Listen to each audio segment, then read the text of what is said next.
We all know we need breaks. But here is a question. Does every form of entertainment actually help you recover? Or does some of it stay in your mind long after the break is over?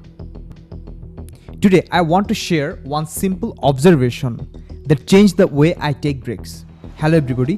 When you are studying, writing, coding, or doing any kind of deep work, our brain naturally needs a short break. That's completely normal. But the problem isn't taking a break. The real problem is, are you consuming during that break? Imagine you have been deeply focused for an hour. Now you decide to relax for 15 or 20 minutes. You open a live cricket match. Your favorite team is losing. A controversial decision happens. A catch gets drops. The match ends. But your brain doesn't. You return to work. You're still replaying the game in your head. Now think about something different.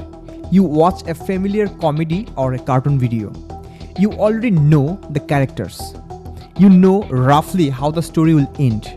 You smile, you enjoy, the video finishes. You can return to work with a clearer mind. I'm not saying cartoons are better than sports or that movies are bad. This is not my point actually. The point is, if your goal is to recharge, choose entertainment that helps you to recover, instead of leaving a strong emotional load that follows you back to work. Sometimes the video ends, but the emotion doesn't. And that lingering emotion can quietly reduce your focus. These days, I try to choose break that genuinely refresh my mind, without pulling me into another emotional journey. For you, this might be a music, a nature video, a light comedy, or something completely different. Everyone's answer is different, but the question is same.